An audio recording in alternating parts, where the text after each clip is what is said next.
Welcome to Grant's Rock Warehouse and to That's Total Shite, the program where we look at all the most critically acclaimed, successful artists of all time and discuss their most hideous releases.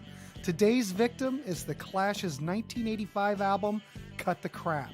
Joining me today is Davy Gallagher from Davy Cinema Flicks and Music Picks, and Ryan Gavalier from Ryan's Vinyl Destination. Please like, subscribe, you know the thing. Let's get to the panel and to cut the crap. We see the Clash as we have a mission.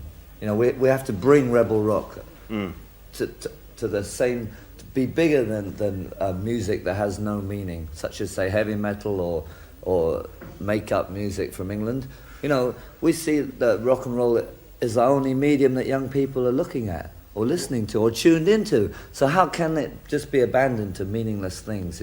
It's too much, you know. And we could not do this work with Mick Jones because he didn't want to go to Oslo on a rainy Thursday night. And he was content already with the situation, like with the success of combat rock.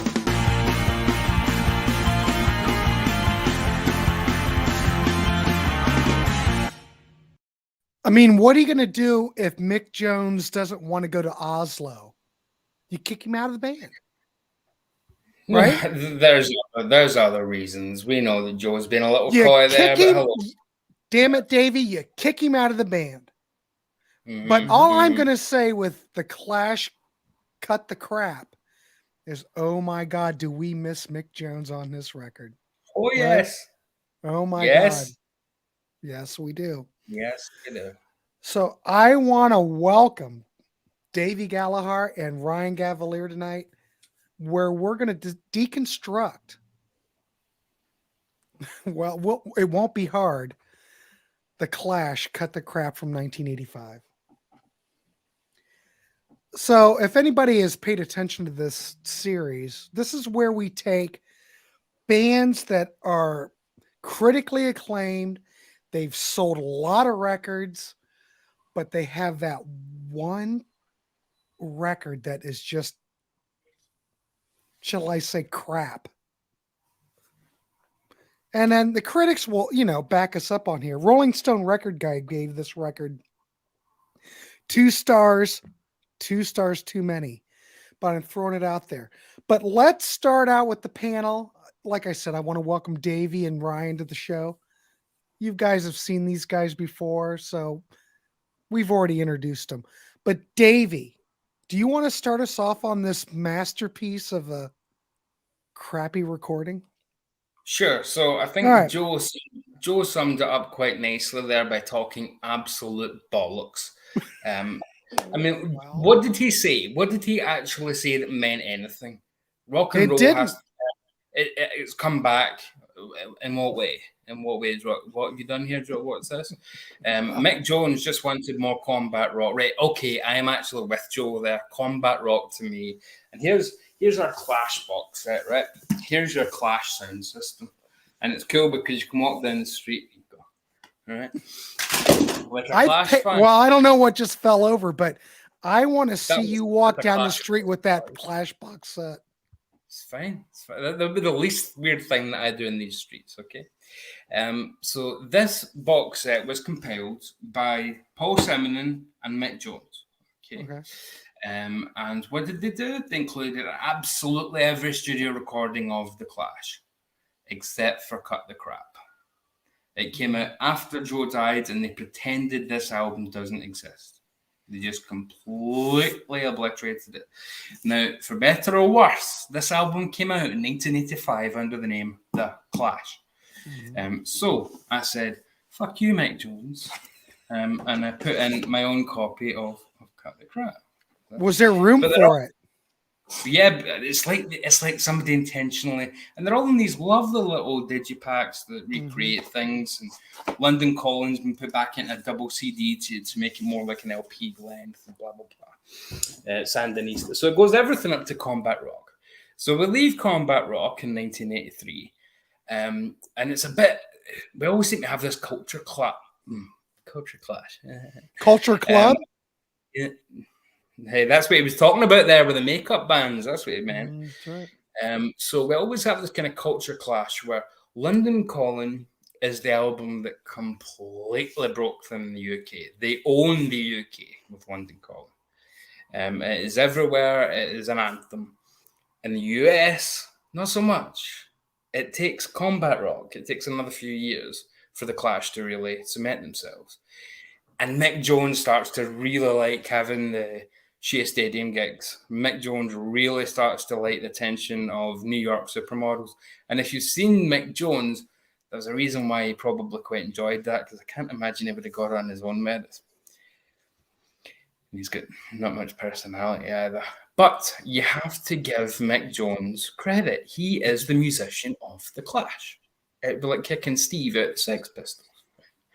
So, in fact, two Joneses, funnily enough. But you have Joe, the lyric guy, the idea guy, ostensibly the punk, but, not quite.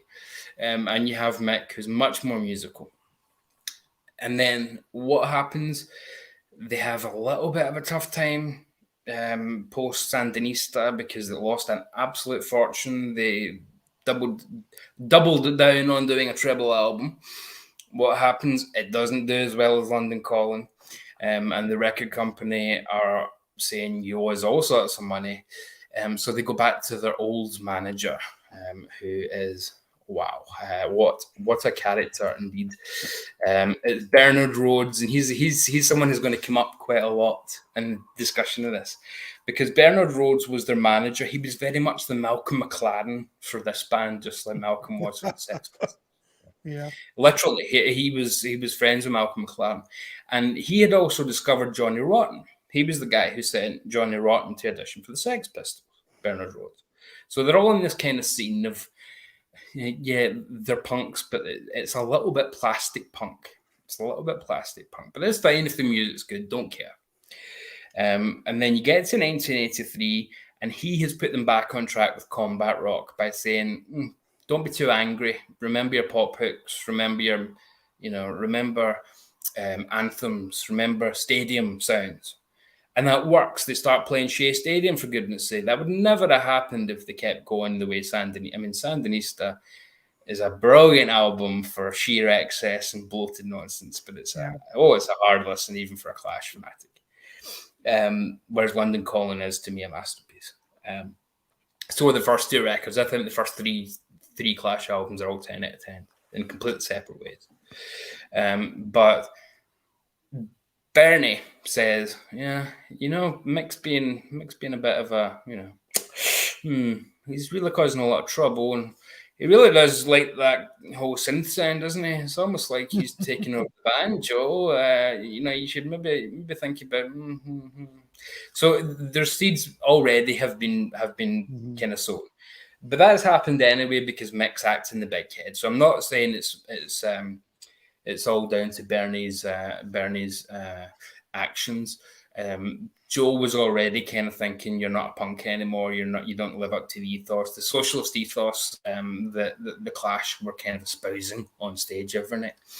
And then comes to a head, Mick quits, and as we know, goes on to pretty successful career with Big Audio Dynamite. I don't know how big they ever made it in America, but certainly very successful. Fair, they did okay. Not,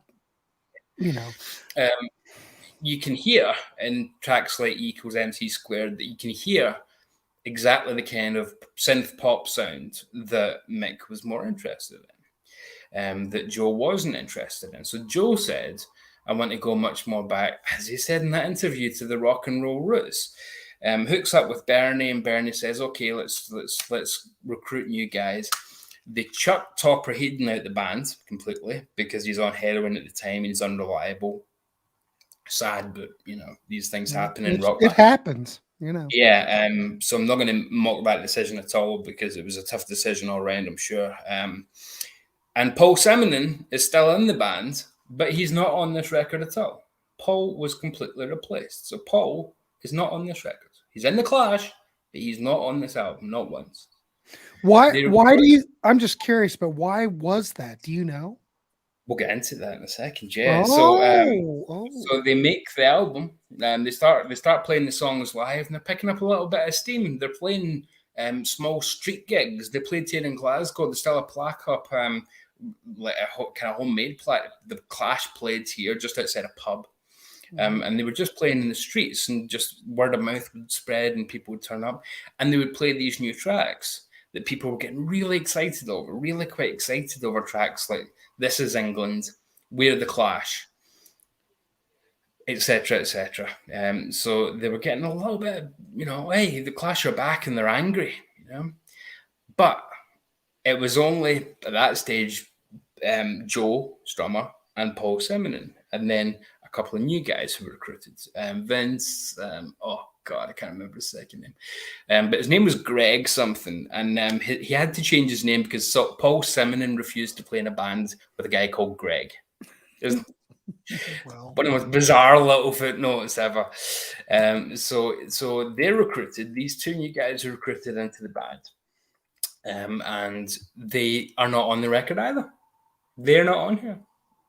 They are completely overdone by studio musicians. They are recruited purely because, just like Sid Vicious, they'll look good on stage. And Vince, or Greg, was actually a really good player. They had some. Their new drummer was good, the guy that replaced Topper, and he's not on here either. The only member of the Clash who appears on this record is Joe Strummer. Even if you include the new Clash, which the press called Mark II, just to be lazy. The only member that appears is Joe, none of the rest of them. So Joe makes this album, and he is more interested in drum sounds, and he wants to incorporate more tribal rhythms and things, polyrhythmic stuff. And he's written the songs to kind of incorporate that. So it would be anthemic, and it would be beat driven, and the audience could sing along. And you can hear that in a lot of these places. They're designed, and boy, wouldn't you know it, for the audience to sing along. And the way you know it is because every bloody track has an audience singing along in the chorus. They literally just rounded up. They rounded up everybody they could, friends and family, and just told them the lyric to sing, and they just sang it. Said, sing it in your best punk accents. I mean, there's no point going through the whole album. So it's produced by Jose Unidos, better known as Bernie Rhodes. Bernie, the manager of the band, produced this record despite not being a record producer. He takes the album off of Joe and starts overdubbing things. Starts overdubbing the synth. Starts overdubbing and it starts with the worst example of it, Dictator. Starts coming up with this idea of a sound collage where everything would be like cut up and it would be like montage. You wanted to do for music what editing could do for film in terms of collage and whatnot. And, I thought it was Serge Eisenstein all of a sudden. So this guy who's not a music producer, he's a manager. He's the guy who's used to signing contracts. All of a sudden has seen Malcolm McLaren start to have hit records on his own. And he wants to be literally in the Clash. So he joins the Clash. The band's manager joins the Clash, produces it under this ridiculous name, Jose Unidos. Une, dos, tres, 14, yeah. But some of these tracks here are actually okay tracks. They're just completely ruined by not just. I'm not one of these people that says, "Oh, drum machines, oh, synths," because I love great drum machining and great. Well, I've got a great drummer. Don't get me wrong, but I love synths when they're used well. But this sounds like they've just plugged it in, turned it on, and hoped for the best. Everything's out of sync with everything else. There's no rhythm whatsoever. So the guitar playing from the session guys, who aren't credited, by the way, the guitar playing is completely out of sync with the rest of it. The drums just come in and then drop out. You start to get if you listen to it with headphones, it's just a nightmare, an absolute nightmare. I'm still talking about Dictator, but it can sum up the whole record. The whole record, yeah. You just hear these noises and you can hardly hear Joe Strummer. There are parts where you're thinking, right, Joe is one of the shoutiest, angriest sounding vocalists in rock, regardless of genre. And I can't hear him. Why is that?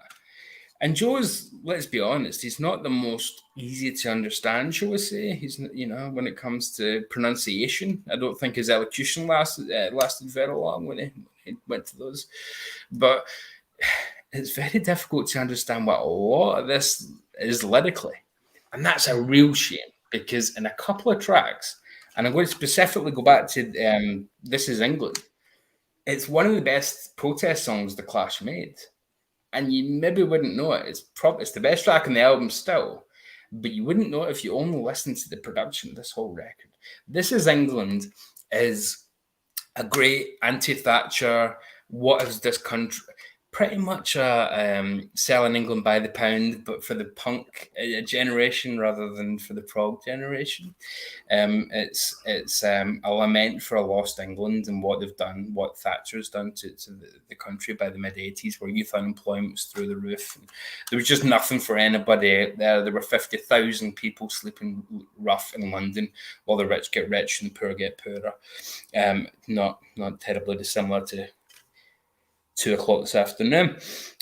But then you get some weird stuff on here, like We Are the Clash, right? Now, We Are the Clash was done because Mick Jones took a lawsuit out to stop Joe calling himself the Clash when it's only Joe. So he tries to stop Joe from being the Clash.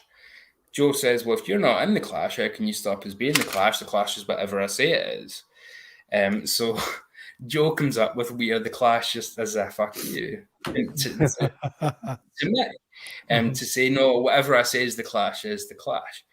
But again, it just turns into one of those, we are the Clash, we are the...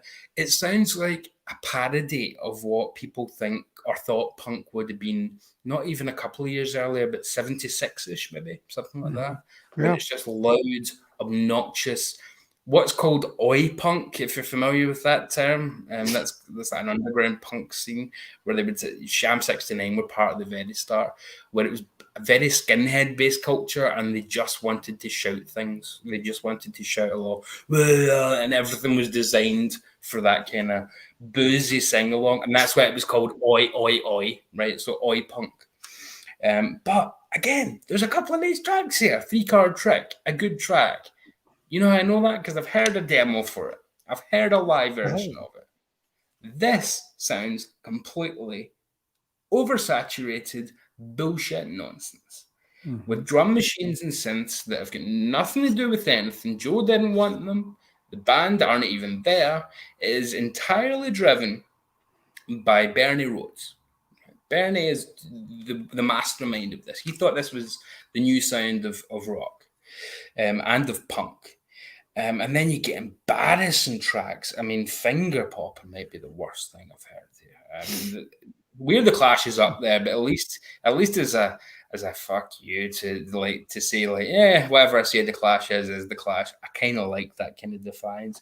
But there's some good stuff in North and South. There's some good stuff in I was going to say one that's definitely not good there, but there's some good stuff in Movers and Shakers. I think there's a good groove to it, actually.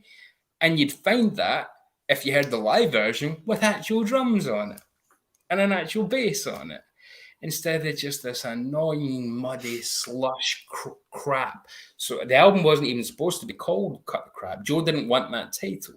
He was overruled on that as well. So you've got the only member of the Clash is being overruled on what the actual Clash is at this point. Bernie's in complete control because he's in charge of the legal fight. So Bernie's in complete control. Joe disowned the record. Disbands the band completely, says he's not going back to the Clash afterwards. And you get, is it Life is Wild? Yes, Life is Wild is one of the worst things I've ever heard in my life. And Do It Now, actually, the last 2 tracks here are 2 of the worst things I've ever heard in my life in terms of from a major band. Like, I'm not talking about, yeah, we can hear crap music. You turn on the radio, you might pick something up. But from a band who've already done a closing track on their debut album, like Garage Band, and that's the UK version of the US. Or on London Calling, their closing track is Train in Vain, one of the great closers of all time. To close with a double hitter of Life is Wild and Do It Now is just an embarrassment, an absolute shambles. Now, I know a lot of this is inside baseball stuff, talking about this is how it happened and this is how we know that Bernie, that the album was taken off of Joe and whatnot. But that really has to be discussed to explain why it ended up with this. Because Joe, in interviews and for the 6 months preceding it, was telling people the Clash are back and punk's back. and we're going to get rid of. And actually, some of his comments in NME and things were very homophobic. There was a real undercurrent of we're taking it away from all these makeup bands. I mean, even Ken alluded to it there in that one you played at the intro. That we're going to take it away from these makeup bands and these boys who want to be girls and whatnot. And it just turned into a kind of, oh God. And that's why the right wing started appropriating the Clash at this point, leading Joe to then sign them up for which is so bizarre because they were a left-wing band, and Joe had to sign them up for Rock Against Racism to kind of combat that. It's all kicking off, and Joe just has pretty much a nervous breakdown and gives up. He is not one for fighting anymore. He's done, and he lets Bernie take over. And Bernie is so happy to do so at this point. He's got the puppet strings, and he makes this album in post-production completely unlistenable. To me, it is, I think, worse than what we listened to with Boston on episode 1 of this series, because there's talent involved in here. And Joe Strummer could have had pretty much the cream of the crop of punk and rock at this point. But not at this stage. Not at this stage. Let me ask you a quick question. Mm-hmm. Was Bernie okay? How did Bernie? He was the manager. He was the manager from the very start. He was yeah. Okay. My question is, and I don't know this, but you might know, how did he get so much control in this era after Combat Rock? They fired him way early on as well. And then it was when I think it was after London Calling said we don't need him. And then Sandinista was such a massive flop, they went, actually, we probably do need a money guy in the room. I think so Sandinista I'm just going to throw that out there. I think Sandinista I think it's brilliant, but that's just me. I think it's brilliant too, but it's brilliant in a very scuzzy way. Well, it's not that accessible, but once you get into it, Davy, it takes over. You know what I'm saying? Yeah, I mean, I've listened to it a million times and it's still no London Calling, but regardless, it's definitely an album. We can say that. Mm-hmm. This is basically a collection of demos from Joe Strummer that were then overdubbed by an overzealous manager turned producer who wanted to be Malcolm McLaren. And I'm sorry, but I saw Joe before he died. It's very difficult to get tickets after he died. But I saw Joe before he died, about 6 months before he died. And he was absolutely fantastic in the Mess. Shut up, Ryan. He was fantastic with the Mescaleros. Joe never lost it. But what he lost here was his spirit. It pulled the spirit out of Joe Strummer right in the middle of when Joe was ready to say, no, the 80s, Reaganomics, Thatcher's Britain, yeah, this is the time for the Clash to really make a statement. And the record business killed it. They killed the heart of Joe Strummer for a good few years until he came back. And it was a tour. If anybody remembers, Shane McGowan was kicked out the Pogues, and Joe Strummer became the new singer for the Pogues for two years, playing live. And that's what reinvigorated his love of music again in 87, 88. Some amazing bootlegs from that. Joe is the lead singer of the Pogues, has to be heard to be believed. But this record, for what it is, I mean, Joe didn't want it called Cut the Crap because he said the reviews will write themselves if you call it that. You can't call it that. People will just say, I guess we'll cut everything. And they should have, because they should have just skimmed off the drum machines. They've got a great drummer in here. Skimmed off some of the synths. I don't think there's any problem with being synthy in the 80s. What would punk synth sound like? What would punk synth sound like? Come up with that. That's fine. Make a new sound. But what they did here, or what Bernie did here, was create an abomination of an album that's an insult to the Clash. And I can see from Mick and Paul's point of view why they don't want it associated with them. It is still a Clash album. And it just shows you how the mighty can fall. So, sorry, bit of a rant, bit of a kind of historic look into the album there. But, yeah, a disaster zone from start to finish. Yeah, I just want to say that if you listen to this record, though I think a lot of it is just... it's a wasteland. But if you can trim off and cut through all the crap that's layered on top of it, Mm-hmm. you may have some songs here. You But do. the You've got This Is production, England. well, You've that's got Movers one, and but Shakers. there's so much overproduction and 80s schlock. It's horrible. The other thing I wanted to ask, why is there so many vocals, background vocals where they're yelling and shouting? That's, as I said, that's the oi punk movement, where that was going to be part of the whole new, or we're appealing to this generation of sing along. So everything Okay. has that fake sing along, which if you're at a live gig and people start singing, that may be quite fun. We Are the Champions. Is that what it is? But I'm just saying, it just is like everything. On record, it is not fun to listen to other people pretending to have a good time. It's like they're trying. I think there's an EP. I think there's an EP in this. If you strip away the production, maybe. I still don't think there's an album. But some live bootlegs from this period show that, well, just before this, because Joe was done by the time he actually heard it. This is a sensationally bad album from a sensational band in their death throes that weren't really the Clash. They were a legal entity. It is the equivalent of Dave Gilmour in '87 making a Pink Floyd record just to keep the name. It's exactly that. Okay. But So out of 10, what would you give it, Davy? Out of 10, we're doing a different scale all of a sudden. Hey, everybody's going with 10. I'm on 5, but go ahead, whatever scale you want. I'm going to give it a solid.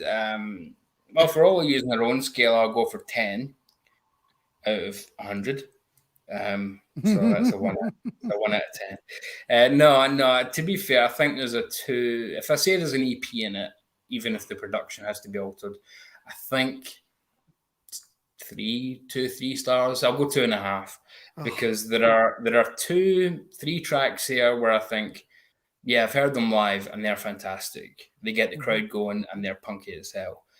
The rest of it's just I mean, what the hell is Dictator live? Nonsense. Well, there's a lot of filler on here. All right, fair enough. Sounds good. Ryan Gavalier, what's your thoughts on this record? I think Ryan kind of likes it to some degree, but I don't want to speak for him. Okay. Here we go. Let's get ready, Davey. So, cut the crap. I want to start this off by saying the first 2 Clash albums are really my Clash. I like London Calling a lot too, but I don't think it's as good as those first 2. I think they were at their peak with the first 2, and from there on, I think that they had good stuff. I think Sandinista is a good album. Combat Rock, I could give or take, honestly. I don't think it's that great of an album. Right. But it's still decent. I mean, I like all the singles on that album, and I like Know Your Rights and stuff. Like, I think there's some decent stuff on the album. This album here, it's definitely some of the worst production I've ever heard in my entire life. Yes. But I do have to be honest. I do think there is some good songs on this album. They're just ruined, I'd say, even more than just production, by a really bad mix too. Because I don't mind all the synths on this album. I think that some of them are actually kind of cool. I think the drum machines are very hit or miss. I think they work better on some of the tracks than other ones. Some are real bad though. And I think like all the collage stuff, there's moments where it's kind of cool, but there's also moments where it really hurts the song. And I'll get into that. But I think more than anything, it's a really bad mix because the guitars are very watered down, muffled. Actually, everything is pretty muffled. So I think that honestly makes it worse than it probably would have even been. Like, I think the experimentation itself, I think it really is hurt by a terrible mix.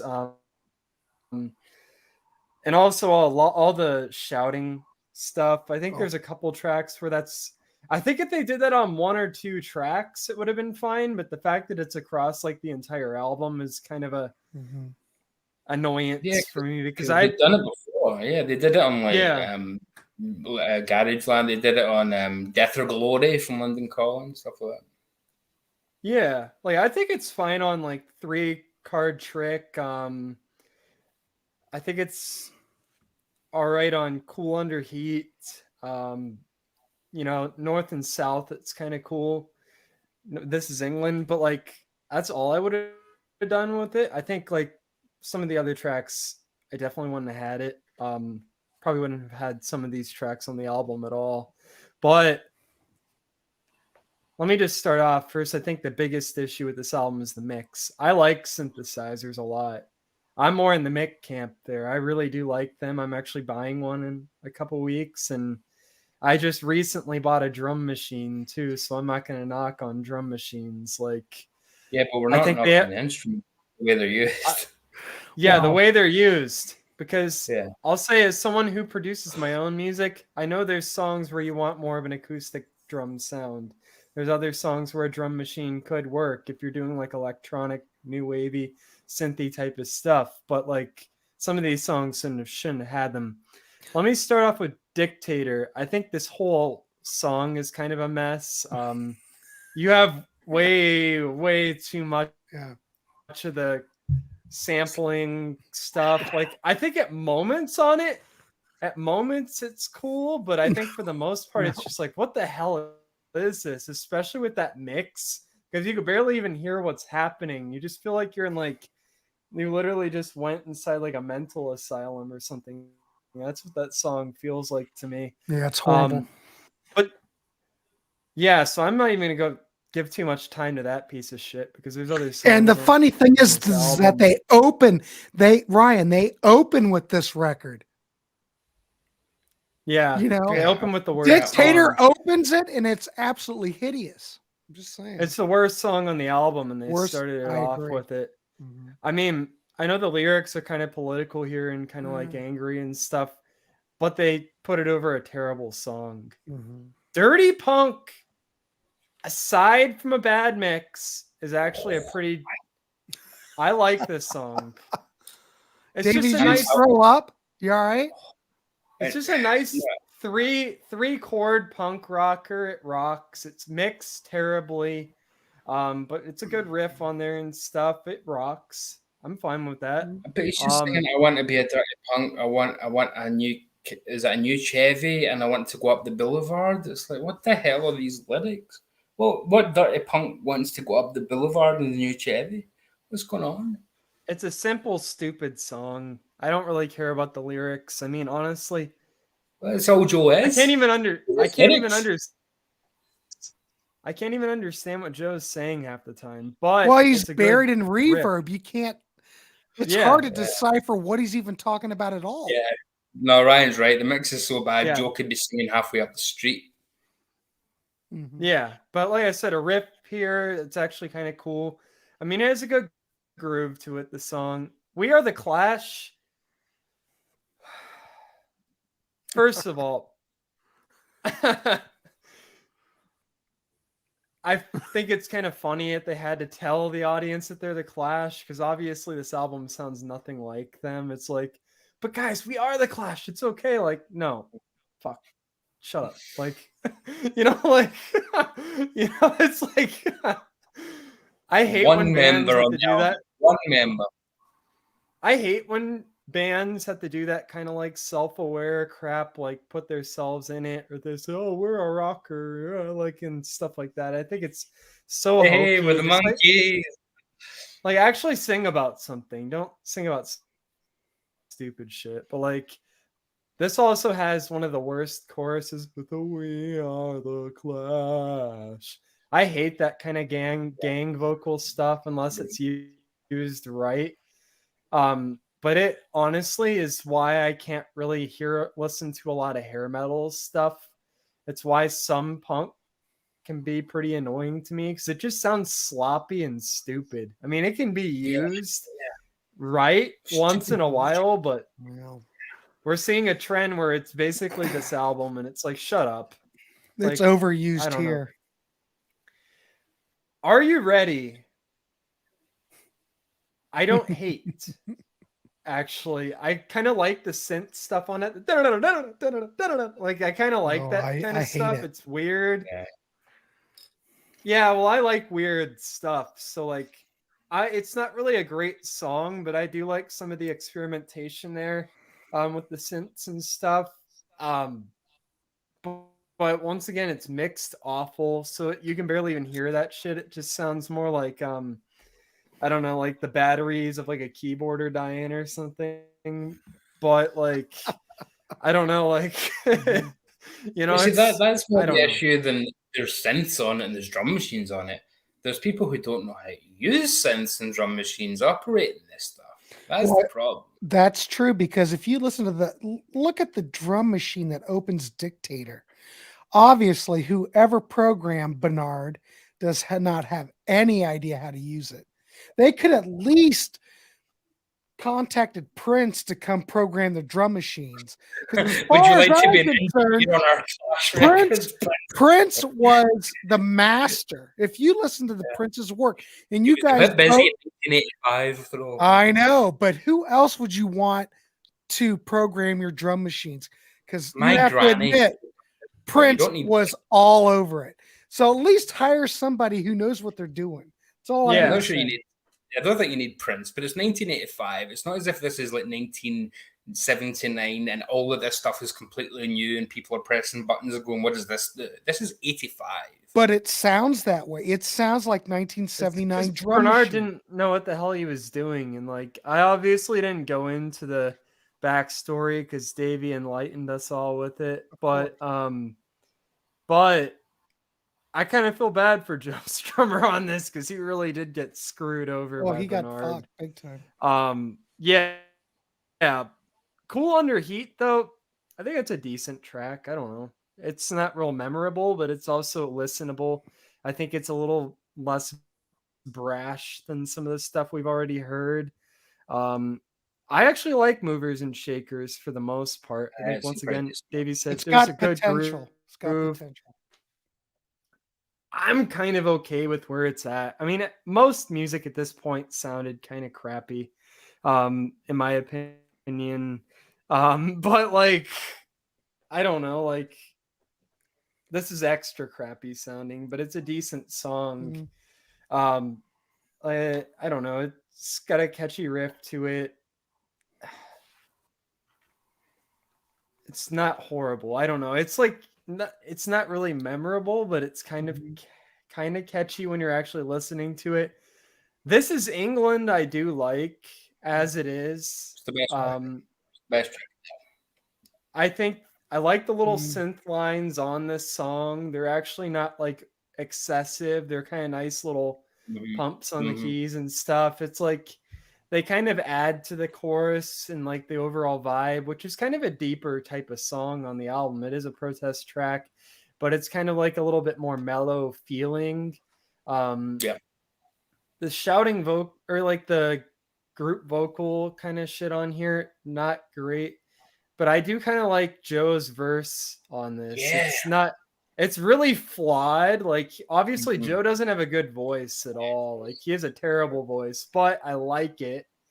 And like he's off pitch on here. He's, real hit or miss, but I think it's charming and it works really well. It's very endearing.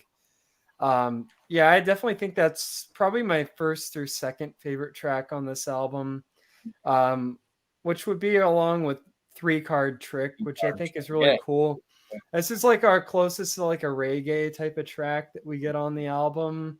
I think it's pretty catchy. I mean, I don't hate the group vocal on here. It kind of works a little bit. I mean, they were doing that crap on a lot of ska type stuff at this time too. So I think that kind of gives me that kind of feel a little bit with a shitty mix, but it's a decent song overall. Play to Win is pretty stupid. I don't want to hear them singing about the pioneers and stuff. Like it's kind of silly. Finger Poppin', almost weird. I don't think it's as bad as Davey said. I think it's weird. Horrible. Davey's spot on. It's so weird that there's a little bit of a charm to me. It's real erratic, synthy, crazy and stuff, and I kind of like that. But I'm not going to say it's a good track. It's just kind of an interesting little novelty there. North and South, also a pretty decent song. It's another kind of more mellow one. Decent group vocal on there. I don't know, a little bit more mellow of a guitar sound and stuff. It's not a great track, but it's all right. Mm-hmm. Life is Wild's a scattered mess of an end track, and it was a mistake to have that be the last track. Yeah. If I was going to have a last track, I would have probably said have This Is England as the closer. And I think that could have been interesting. I agree with that. That would be a great closing track. Yeah. They'd have to put North and North and South. I would have This Is England as the ending track, and then North and South is the beginning aside too, probably. That's how I would have done it personally. So they're not too close together, but I think I may have opened with This Is England. Just best foot forward if that's all you've got. You know? I like it as a closer. I think it's a powerful song. I think it leaves you on a message. I think that's how I feel. Yeah, no, I just think people have made their mind up by then. Whereas if you can at least lead off with it, a bit like London Calling, they lead off with the title track. Well, I would have. If you think about it, if you're going to sequence a record, you want to put a strong track at the end. There's really no strong tracks on here. Does the This Is England make you want to hear more? Because that's what it needs you to feel. If it's the closing track, it's going to be so powerful that you want to hear more. And there's nothing on this record that I ever want to hear again. See, the problem if it's opening with something like Dictator makes you want to hear less. It does. That's the reverse problem. I was going to say, if I may, go ahead. What I would have done sequencing wise for this album, I would have started with Movers and Shakers. Okay. Second off, I would have had We Are the Clash. Third, I would have had Dirty Punk.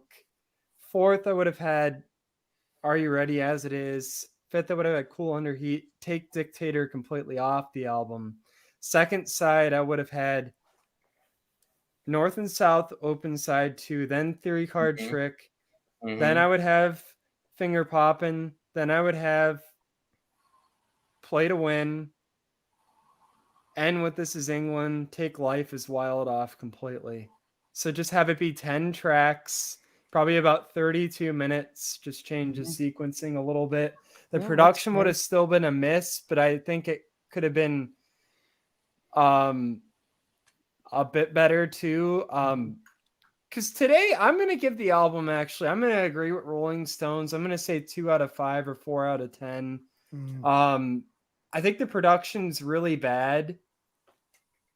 And I won't deny, or actually the mix is more so really bad, even more than the production, I think. The production's still not very... That was all Bernie. Had this weird idea that everything should be the same in the mix because... then you could cut it up and chop it into remixes, like the 12-inch remixes that were getting popular at the time. He wanted it to be all on a level, completely not understanding how music works. Completely not. I mean, Bernie's an idiot. We're just gonna get that out of the way. I hope he's watching. But I mean, he's still going. He's got cancer, but he's still going. Bless him. I hope he recovers and lives a long, long life knowing that he did this to the world. But he's still an idiot, though. But I think the only way you save this, I think the only way you save this in retrospect is, and you can't do it with Bernie because Bernie wanted to be he wanted to be Malcolm McLaren. He wanted to be that. Hello. So he wanted to be Malcolm McLaren. Sorry, Ryan. Yeah, I just think I think even like the synths, even the collage stuff, it could have worked with someone a bit more talented doing it. Because I like that kind of stuff. I mean, I like Eno and stuff. He was doing some collage type of stuff, like on My Life in the Bush of Ghosts. Ryan Eno. But all right, but like what I'm saying, if they had someone more talented doing this, That kind of stuff could have worked even better. Someone else mixing the album who knows how to mix an album.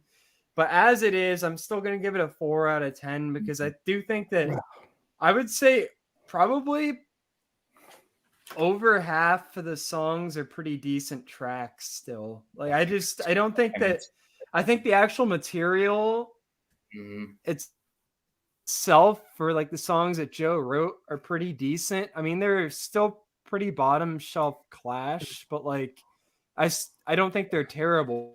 Like I don't see that. I think it's just the production. I think this is a standing on the edge kind of situation. No, it's the doctor situation. Yeah, I guess, but like I don't know. Oh I'm my gonna God. say a 4 out of 10. It's a shit album. I mean, I don't give anything that's good a 4 out of 10, but I don't think it's like the worst album I've ever heard. I've heard worse. So yeah, that's where I'm gonna leave it off. That's the point. I mean, the point is we're doing it for bands that have done great albums. So I mean, we can easily find crap, but bands that have done really great seminal stuff, and then to go straight into this is just yeah. I mean, I'm with you on Combat Rock. I think Combat Rock's just an attempt to break a market, and that was by the Joe trusted Bernie again because it worked. It really, really worked for the Clash. They obviously did conquer America finally. Yeah, I mean, to me, I'm not gonna. The only way you save this, the only way, and it would never happen, is if you do this as a live record with new material, recorded on stage at a really great punky venue in the 80s, and release it as raw as you possibly can, and that's how you bring back the idea of the Clash in the 80s. Because I guess, yeah. I think, yeah, like I said, 4 out of 10 for this, whereas I'd probably give Combat Rock maybe like a 6 out of 10 at max. Holy 5, 6, something like that. Like, I don't think it's that much better than this, but like, that's just my opinion. I think it's a weak album with some really good singles on it. This one just has that mix. See, I just don't think Joe's here. I mean, there's a couple of tracks, yeah, but Joe, what he's doing here, I mean, the lyrics of North and South are the exact same sentiment as This Is England. It's basically the same song. It's the same. Yeah. It's the same protest. So what Joe's doing is really doing just, this is the kind of stuff that the Clash stand for, so I'll do it over and over again. Whereas on London Calling, fair enough, you have more room in that, but you've got the Spanish Revolution, you've got a remake of Staggerly, you've got cover versions like Jimmy Jazz, you've got a soul track like Train in Vain, it's a pure love song. It can go all over the place. Now, I get the idea was to go back to basics here, and Joe genuinely did think this would help in the fight against Thatcherism and whatnot. But I just don't see how these lyrics ever would have, even with if Grant's got the number for Paisley Park and had Prince somehow programming the drums. I would get Prince on this ASAP. Yeah, he's a gun for hire, I'm sure, in the 80s. I don't think Prince turns this into London Calling all of a sudden, to be honest. But yeah. I think that's a very fair review. I think Prince was a competent producer at best. Like, I don't think he was going to make this a masterpiece. He was good at what he did. Well, he was better than what we got. He'd be better, but he wouldn't have made it a great album. That's all I'm saying, because it's not his wheelhouse, first of all, and second of all, he's not even like a world-class producer with his wheelhouse. I'm just using Prince as a drum machine programmer. That's all. Plus, it was the biggest star in the world in 1985, so he may have been a little bit busy to take a job in the back office for the Clash. But, it would be fun. Cool though. It'd be cool. I mean, I'm happy to see Prince on anything. He's my favorite of all time, so I'm happy to see him. Prince could have been the Stephen Wilson of his day, just turning up and doing absolutely everything for everybody else. Yeah. All right. Excellent. So you, again, Ryan, what would you give this out of 10? I'm sorry. It's 4 out of 10 for me. Or It's 2 out of still 10. it's All right. still a bet. Yeah, 2 out of 5 or 4 out of 10. Oh, that's still pretty high. Well, okay, I think fair that's enough. right about where it's at. Well, that's what Rolling Stone album guy gave it too. But I just want to touch on what Robert Christgau said. Oh, good. He said, since I play the much maligned combat rock as much as any Clash I own, the advanced badmouth didn't faze me. The orchestral, quote unquote, synthesized horns on the lead cut did put me off. But most of this kicks in. Stubborn and jolly and eugenic together. The oral fact, it isn't pathetic that Joe strums and chants as if there's no yesterday. It's brave, convincer, we are the Clash. Robert Christgau gave this record a B+. He also gave Combat Rock a B+. I don't love know. Rob, but he's a contrarian to say the least, and it is true. Well, to I himself. know most of his stuff is contrarian, but I disagree 100%. In fact, I know you guys did give it some stars. I would not give this record. I'm not giving it any stars. 0. There is nothing on here. Hey, so Bernard screwed the record up. Maybe there's songs under here. I don't know. Could I hear a song under here that's good? I don't hear anything. All I hear is drum machine, sampled horns, poor sound, an overproduced mess, and weak Joe Strummer vocals that you cannot hardly hear. That's all I've got here. 3-card trick. I think there's a decent song. Yeah, there's reggae, but the production kills it. And you guys keep mentioning This Is England. Do you realize we've got drum machine hand claps here and synths? No way. I don't buy it. I'm not But gonna. I can hear what Joe's saying, and I can understand the lyrics. And Joe's actually singing a little bit in the It verse. doesn't matter. As opposed to the rest of it, where it sounds like. Yeah, but Davy, if you can't get. But you're saying to me, you can get past the production. I cannot get past the production. Bernard ruined this record. I do believe that there is possibly good tracks here somewhere.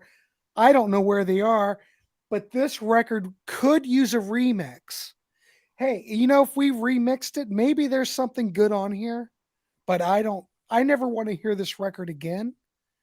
Just listen to live versions. It's the easiest way. Well, I'm not even going to do that because that's a lot of work, and I'm not going to do that. Well, nobody's going to ever remix I also it. say I will in the box set. They're never going to remix it if they're not going to include it in their own box set. Well, I'm just saying. But do you think if it was remixed, you got rid of all the bullshit?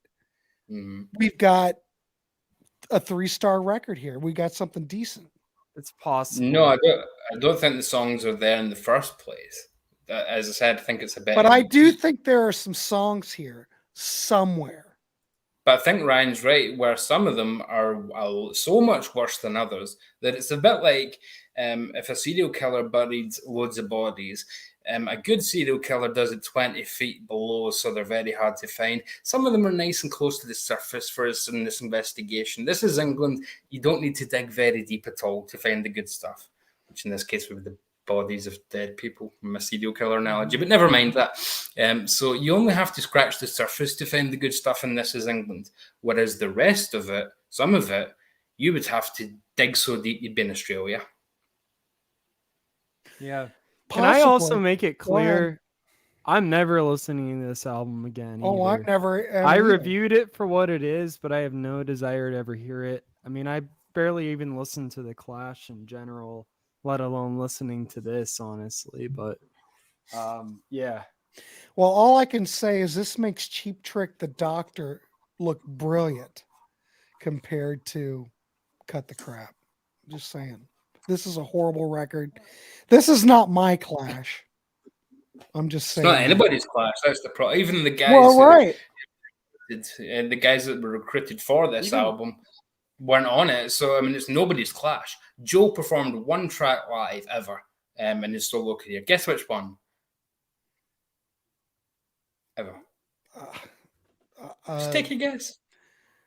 I'm gonna say he performed Dictator. Come on, Ryan. 3-card trick. He did This Is England. I mean, it's so obviously the best thing on the album that even Joe still did it live. Yeah, I don't. Yeah, so he obvious. disowned this album. He disowned this. If Yes, he would he have been did. alive He when did. they put the box set out, he probably would have agreed to not having this on there. Yeah, but we might have No, remixed it. I don't know. I don't think we can say that because to me, the Clash have reissued so much, so many times. For better or worse, the story should be told in a definitive box set like that. And to not include it, but leave a space for it, that's a kind of... I'm happy that it exists in terms of it shows you the hubris of even a great band, how they can quickly fall. Again, for me, they fall a lot sooner because, like Ryan, I don't think Combat Rock's a particularly great record at all. I think it's as close as they come to a sellout record, and I don't usually like that term. I think it's very cheap, but Robert to me, Christgau. It's a B+ sounds like record, according to Christgau. it's their most obvious attempt to have a hit record. Whereas the first 3 records, I mean, the first 2 are just masterpieces of punk, just absolute masterpieces.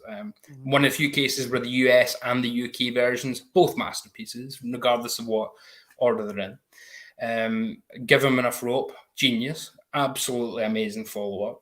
And then London Calling is one of the best examples of a band at the height of their powers doing absolutely every genre and nailing every single one of them. And Joe's ragged vocals selling every single second of it along with Mick. And then things went up in America. And as we know, when things reach a certain point, critical mass, they have to come down. So if nothing else, this proves the critical mass theory and brings some physics back into affairs. What goes up indeed must come down, and come down they did with cuts of their crap. That is, yes, I totally agree with that. So, Davey, what'd you give it? Give me the rating again so we can review this again. What did you give it? I'll give it a 3 out of 10 since you're on a 10 scale. And Ryan, you're doing 2 out of 10? No, 4 out of 10. Oh, you're not. I'm not giving this thing any stars because I never want to hear this again. I think it's absolutely hideous. But this is what this show's about. We're about looking at these records, these bands, these platinum selling, critical acclaim bands that just absolutely plunge down and have a plane crash of a ending. Well, actually, some of these records could be in the middle of their career. It doesn't have to be the end of their career. But yes, that's something that people ignore, that Joe did not disband straight after this. He asked Mick to rejoin the Clash and reform. And Mick has his solo career going with Big Audio Dynamite, who, Ryan, you love Big Audio Dynamite if you haven't heard a lot of their stuff, because it's very synthy, very samply. There's some like hip hop samples in it. Yeah, but it's done well though. You have to. And I was trying to think of. I think they're decent. It's done I was well. trying to I've heard think the of first couple albums. I was trying to think of an example of an album that came out at this time, doing the collage thing and the noisy thing, that did it well. And do you know the closest I could come? Welcome to the Pleasure Dome by Frankie Goes to Hollywood came out the same year. And that has got a lot of the same kind of ideas in terms of noise all over the place, effects all over the place. But who have you got producing it? Trevor Horn. Well, that's a lot that you don't have Bernard, for God's sakes. Come here, Teddy. Even Pet Shop Boys, I mean, introspective. That has like all the collage stuff on it too. Yeah, but I'm thinking for exactly this time, Frankie were a debut band, so it's not as if they were a name. So they, a nobody band could come out the gates with something like that, whereas the Clash, who could have afforded anything, CBS were throwing money at them after Combat Rock. And this is what we get. Well, success sucks, I guess. I don't know what else to say. It's a horrible mess. Check out Joe live with the Pogues. It's some wonderful bootlegs out there, folks. Yeah. Well, there you go, kids. That's our synopsis of The Clash. Cut the crap. I don't want to hear this thing again. Ryan, even though he gave it a better review, he does not want to hear it again. I'm assuming Davey doesn't want to hear it, but you never know. Oh no, I'll listen to it again. That's because he likes to be tormented and stuff. So when I do a deep dive through bands, I like to hear the ups and the downs, and then the highs and the lows. Mm-hmm. I'm not a Yeah, I just feel like for me, like I said, this isn't the worst thing I heard, but life is short and I don't have time to waste my time listening to shit like this again. Right. I don't care about it. Like, I don't own it. I'm never going to own it. I own it. I bought the damn thing. Yeah. Nah. I don't think it's the worst thing ever, but I have no desire to ever hear it again. I think it'd be a waste of my time. So there you go. We would not recommend anyone rushing out to buy this record. Buy Sandinista or London Calling or anything before that. Anyway, Ryan, do you have any stars giving us she likes that. All right. Ryan, do you have anything to promote anything coming up on the channel before we sign off? I do. So recently I put out Star Wars video about the first one, A New Hope. It's a personal retrospective where I just talk about the movie, review it and stuff. Coming soon, I'd say probably in the next week, maybe even sooner than that. Davy and I have our next Zero the Hero episode. We recorded it the other day. There you go. It's on the horror movie One Missed Call from 2008. I'm just in the editing stage right now, putting everything together, but it should be ready in I'd say few days to a week. Super. Yeah, I want to get it out before Halloween, being it's a horror movie, but yep. Ryan's Final Destination. Please like, subscribe, the thing. Check out Ryan's channel. Davey, what's happening on your channel? So as always, just fun and games. Taylor joined me the other day to discuss some Neil Young records. Time Fades Away and Comes a Time. We had a good discussion over those. And yesterday, I forget what day it is these days, I did a review of a Jackie Chan movie from the 80s, Armor of God. So we are really all over the place. And then Ryan and Tyler are back on with me on Friday. And we're going to be taping an episode on the 1985. People say horror comedy. To me, I say sci-fi comedy. Reanimator, starring the great Jeffrey Combs, written by the even greater Stuart Gordon. So that's on Davy's Cinema Flicks and Music Picks. There you go. Or you can also see an extensive, in-depth look at that box set as well. There you go. So subscribe to Davy's channel. Check out the links below. There you go, kids. That is our discussion for tonight. So anyway, please like, subscribe, leave a comment. If you're a big fan of The Clash, Cut the Crap, I want to hear from you. If not, so does your doctor. If not, we still want to hear from you. So leave a comment. Yeah, if you clicked on this by accident, leave a comment. Leave a comment. And if you clicked on this by accident, please subscribe. Yes. Hello. Like you. You're one of the nice ones. That's right. All right, boys. Well, let's wrap this dog up. I want to thank Ryan Gavalier and Davey Gallagher for joining me tonight to talk about Thank you. The Clash, Cut the Crap. So we'll get together again and we'll discuss what our next episode is here. I'm not exactly should be that Mike Blood solo album. That's not fair. We don't want to. People have got enough crap to digest. They've got a full gut. We'll figure out something else to do. We'll talk about it. But anyway, good night, everybody. Like I said, like, subscribe, the thing. Good night, and you gentlemen, I appreciate it. Thank you.